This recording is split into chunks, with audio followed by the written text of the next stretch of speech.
Sa nakaraang video ay natapos tayo kung saan ay nagulat si Yang Gak dahil sa narinig na niya ang pangalang Black-White Twin Demons. Dahil ito ay ang titulo ng dating mga kilalang mga master ng Chaos Sect, at minsan pa ay tinawag ang mga ito bilang ang Five Demon Kings, at sila ay katumbas ng 3 heroes ng Bandit Union pagdating sa kanilang mga lakas, at ang dalawang ito ay usap-usapang hindi matatalo kapag sila ay magkasama, at hindi nito naisip na sila ay magiging parte ng Dark Spectral Sect. Sa nakikitang ito naman ng ating bida na pagdating ng dalawa pa, ay tahimik itong napapasabi sa kanyang isip na mukhang ang kaharipan ng apat na ito ay medyo mahirap. Makalipas naman ng ilang sandali, ay habang ang lahat ay tahimik lamang na nagmamasid, ay kasalukuyan naman na kinakaharap ng ating bida ang isa sa miyembro ng Black-White Twin Demons. At habang nangyayari ito ay napapasabi naman ng isang 10-headed demon soldier na kahit na banayad ang mga pagbitaw ng mga pag-atake ng mga ito sa isa't isa ay kitang-kita naman na mas nakakalamang ang kanilang kasama na si Hangdan Paiyong, na agad naman na sinang-ayunan ng isa pang 10-headed demon soldier. Nang bigla naman na sinugod ng katapat ng ating bida ito at sinabi na matagal-tagal na din mula nang may makatagal sa kanyang sandata ng ganito, at sa tingin niya nakakaiba ang batang ito. Ngunit nang makalapit naman siya dito ay mabilis naman na naiwasan lamang ito ni Yeonjuka, kaya naman ay masaya nitong sinabihan ng ating bida na mukhang mas bumibilis pa ito sa kanyang pagkilos. Masaya naman siyang sinabihan ng ating bida na kitang-kita naman ang lakas ng kanyang katapat, kaya naman ay ito ang dahilan kung bakit ibinibigay na niya ang lahat ng kanyang makakaya sa kanya. Nang bigla naman na inatake ito ng ating bida nagulat naman itong sinalag, kaya naman ay napasabi dito si Yeonjuka na magaling din ito upang masalag ang ginawa niyang iyon. Matapos ay sinabi ng ating bida sa kanya na kung ganun ay titignan nila kung magagawa pa din ba nitong masalag ang gagawin nito sa kanya, ngunit nang umatake namang muli dito si Yeonjuka ay agad naman na napasigaw ang kasama nito at sinabihan ang isa pa na umiwas ito, at agad na sinugod ang pag-atake ng ating bida upang magawang mapawalang bisa. Sa nangyari ay naiinis naman na napapatanong ang ating bida na kung parehas na ba silang kakalabanin niya, maging ang kasama nito ay tinanong ang matanda na di ba ang sabi niya ay hindi ito alam sa kanyang gagawing pakikipaglaban sa isang ito, at ngayon ay nagawa na niyang makahanap ng makakatapat na karapat-dapat na labanan sa loob ng mahabang panahon, kaya naman ay napatanong ito na kung ano naman ang problema niya ngayon. Napasabi naman ang kasama nito na mukhang tumatanda na talaga ito upang hindi na magawang makita ang level ng kanyang katapat, dahil ang batang head sentinel na kanyang katapat, ay tinatago lamang ang kanyang lakas at hinahayaan lamang siya na makapagbigay dito ng mga pag-atake. Dahil dito ay hindi naman naniniwala sa kanya ang isa dahil sa siya ay ang Black-White Twin Demon na si Hangdan Paiyong, na agad naman na sinagot ng kanyang kasama na iyon na nga mismo ang dahilan kung bakit siya ay nangialam na, dahil ang batang ito ay ang kung sino na kaya siyang sabayan ng walang kahirap-hirap, ay maaari na nilang isipin na ang level ng isang ito ay nasa level na ng 10 Greatest Masters.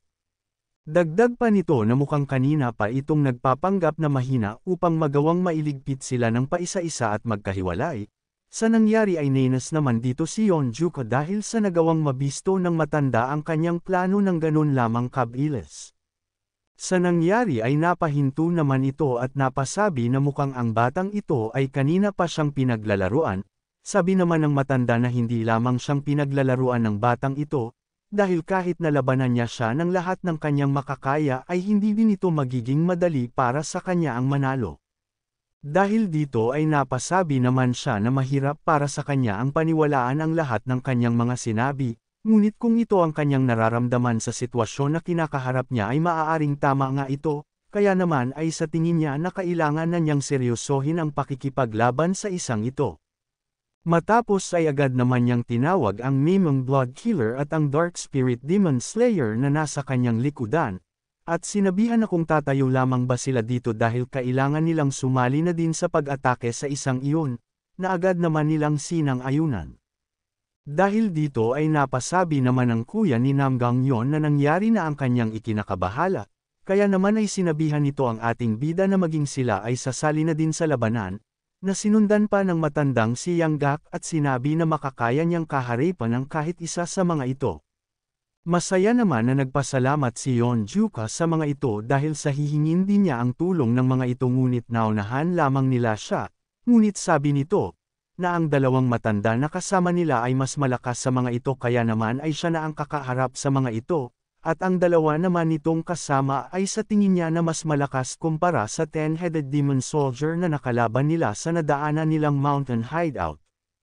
Napasabi naman si Yanggak na ang malaking problema dito ay hindi nila dapat napabagsakin ng sabay-sabay ang mga 10-headed soldier, dahil sa kailangan nilang isa-isahin ang mga ito. Dahil kapag ang mga ito ay nagpalit na ng mga anyo ng sabay-sabay, ay ang tanging may kakayahan lamang upang labanan ang mga ito ay walang iba kung hindi si Yeonjuka lamang, at maaaring mailagay sila ng bagay na iyon sa hindi magandang sitwasyon. Sinang-ayunan naman ito ng batang pinuno ng Nanggang at sinabi na hindi nila makakayang kaharipan ang higit pa sa isang klase ng halimaw na kagaya nun, at sa tingin niya ay mas mainam na sama-sama silang aatake sa isa sa mga ito upang magawang mailigpit ng pakunti-kunti. Hindi naman sinang-ayunan ito ni Yeonjuka at sinabi na kung magtitipon sila sa isang banda ay maaaring madamay lamang ang mga ito sa kanyang pag-atake, na sinang-ayunan naman ito dahil sa malaki ang posibilidad para sa bagay na iyon, kaya naman ay napasabi na lang si Yeonjuka na susubukan niyang paslangin ang mga ito ng mabilisan ng paisa-isa. Matapos ay banilinan naman sila ng ating bida na kayanin nilang magbigay ng oras para sa kanya sa abot ng kanilang makakaya, at huwag nilang ibaba ang kanilang mga depensa. Kung umabot ka na sa parte ng video na ito ay maaari lamang na i-click ang like at super thanks sa baba bilang pagsuporta. Maraming salamat. Nang mag-umpisa ang mga itong maglaban ay kitang-kita naman ang lakas ng kanilang mga pag-ataking ginagawa. At habang pinagmamasdan ng ibang kasamahan ng ating bida ang nagaganap,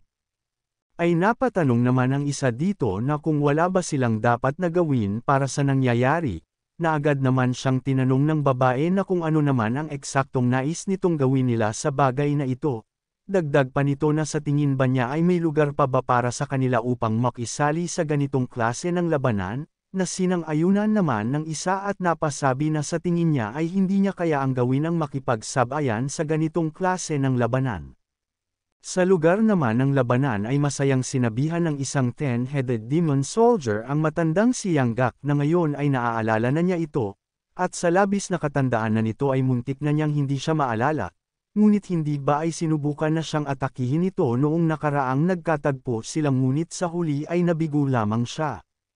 Sabi pa nito na ibibigay niya ang lahat ng kanyang makakaya sa labanang ito. Kaya naman ay kailangan niyang tiisin ang lahat ng kanyang pag-atake na ibibigay niya sa kanya, at bukod pa doon ay napansin din niya na malaki ang inilakas nito kumpara noong paghaharap nila. Subalit sabi nito na hindi pa sapat ito upang magawa siyang matapatan, kaya naman ay agad itong nagbigay ng malakas na pag-atake sa matanda, na agad naman itong nakita, kaya naman ay agad din itong kumilos upang magawang makaiwas. Matapos naman ang matagumpay na pag-iwas nito, ay naiinis siyang napapasabi sa kanyang isip na ang isang ito ay ang taong hindi niya dapat na maliitin, dahil inakala niya na magiging madali lamang nakaharipan ang isang ito sa kasalukuyan niyang lakas, ngunit ang isang ito ay isa sa mga malalakas sa hanay ng mga 10-headed soldier. Sa kabilang banda naman ng labanan ay naiinis naman na napapasabi ang isang 10-headed soldier sa katapat nito na kung tatakbo lamang ba ito habang buhay, o kung sinusubukan lamang ba nito na ubusin ang kanyang oras, ngunit hindi mangyayari ang nais nito. Sa isip naman ng tumatayong pinuno ng Nanggang ay nabibilib ito sa kanyang nakikita at napapasabi na ganito pala kalakas ang isang 10-headed demon soldier, nang bigla naman itong natigilan sa kanyang pag-iisip dahil sa muling nagbigay ng pag-atake ang katapat nito. Agad naman niyang nailagan ito, kaya naman ay sinabihan siya nito na kung talaga ba natatakbo lamang siya at iiwas sa kanya. Sa isip ng binata na kahit pa siya ang tagapagmana ng Nanggang clan at kinikilala sa husay ng kanyang kakayahan sa pakikipaglaban, ay aminado siya na hindi niya magagawang matalo ito ng madalian.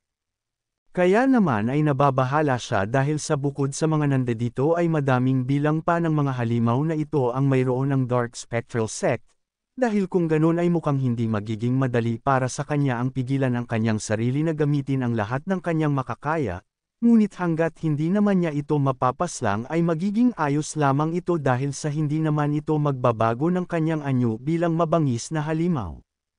Sa nangyari ay napahinto naman ang katapat nito dahil sa biglaan siyang nakaramdam ng malakas na enerhiya sa binatang kaharap niya, nang natigilan naman siya dahil sa mabilis na pagsugod nito sa kanya, at gamit ang Nanggong Clan's technique na Yin Yang Vanishing Steps, ay matagumpay naman niyang naalisan ito ng isa niyang braso.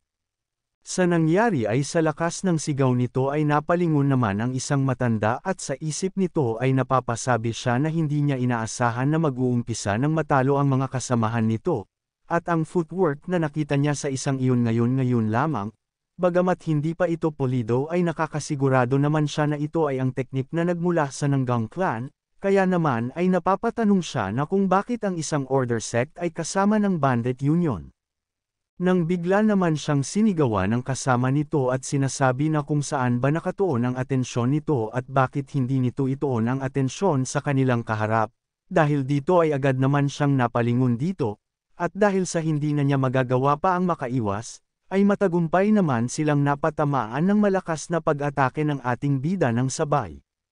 Sa nangyari ay napasabi naman ng matanda na ang batang ito ay may malahalimaw na lakas, kahit pa matapos nilang may pagsama ang kanilang mga atake ay hindi man lamang nila nakitaan ito ng pagkapagod, nang bigla naman silang pinuri ng ating bida dahil sa teamwork na mayroon sila, subalit kung hindi lamang nila naibaba ang kanilang mga depensa sa pagkakataon na iyon, ay maaaring nasa hindi pa din siyang magandang kalagayan ngayon. Masaya naman na sinabihan naman siya ng matanda na mukhang ngayon ay inaasar niya ang isang matandang kagaya niya, ngunit kahit naman hindi nilang nagawang maibaba ang kanilang depensa ay hindi din naman nila magagawa din ang mas alag ang pag-ataking iyon. Sa isip nito habang napapatitig sa ating bida, ay sa loob ng halos 60 na taong pamumuhay, ay minaliit niya ang halos lahat ng mga martial artist na hindi isa sa 10 greatest master, at matapos na sumali sa Dark Spectral Sect, ay nagawa niyang maitulak pa ang kanyang kakayahan na mas malakas pa kumpara noong siya ay bata pa. Ngunit ngayon ay malapit na niyang makita ang kanyang katapusan sa kamay ng isang bata na halos wala pa sa edad na 20. Agad naman na binigyan ng ating bida ng panapos na pag-atake ang matanda, ngunit nabigla naman ito, at maging ang mismong matanda, dahil sa nagawa pa nitong saluhin ang pag-ataking para sana sa kanyang kasama. Kaya naman ay tinanong siya nito na kung anong ginagawa nito ngayon. Sinagot naman siya nito na dapat ay hindi na lamang niyang pinansin ang nangyayari sa lugar na ito nang sila ay napadaan at nagpatuloy na lamang, ngunit sa huli ay hindi pa din niya siya pinakinggan kaya naman ay ito ang nangyari sa kanila, ngunit habang papabagsak ay sinabihan pa nito ang kanyang kasama na tumakas na dahil sa kailangan pa niya ang mabuhay. Matapos ay sinabihan naman siya ni Yeonjuka na ang plano niya ay ang pagsabayin silang paslangin, ngunit ngayon ay hindi na siya natutuwa. Sa nangyari ay galit naman itong sinabihan ang ating bida na hindi siya nito mapapatawad dahil sa ginawa niyang ito, at kahit buhay pa niya ang maging kapalit ay papaslangan niya ang ating bida at ipaghihiganti ang kanyang kaibigan. Sa nangyari ay napasabi naman si Yeonjuka na hindi siya makapaniwala dahil sa pumapaslang ang mga ito ng mga inesenteng mga tao sa kung saan-saan sa ilalim ng pangalan ng Dark Spectral Sect, ngunit ngayon ay umaakto ito na parang ang buhay ng kanyang kasama ay isang sagrado. Sabi pa nito na mas mainam na makita nito ang mangyayari sa dati niyang kaibigan, at titignan nila kung anong tadhana ang naghihintay para sa kanya matapos nilang piliin ang kapangyarihan na ibinigay ng Dark Spectral Sect para sa kanila. Sa nangyari ay nagtataka naman ang matanda sa kakaibang nangyayari sa kanyang kaibigan. Nang bigla naman na tinawag siya ng matandang si Shimyanggak at humihingi ng tulong dito, sabi niya na ang bastardong ito ay mas malakas pa kumpara sa kanyang inaakala, at ang buo niyang akala ay magagawa ng matanggalan siya nito ng kanyang ulo at wala na siyang ibang mapagpipilian pa, kaya naman ay nagawa niyang paslangin din ang isang ito at ngayon ay unti-unti na ding nagbabago ng kanyang anyo. Sa nangyari ay naiinis naman siyang tinitigan ng ating bida dahil sa hindi magiging madali ang kalabanin ang mga halimaw na ito nang sabay-sabay sa anyong mayroon sila. Kaya naman ay galit nitong sinabi sa matanda na kapag natapos silang asikasuhin ang mga ito, ay siya naman ang kanyang isusunod sa kabilang buhay. Kung nais mo na masubaybayan ang mainit-init na kabanata ay i-open lang ang notification bell pagkatapos mo na mag-subscribe.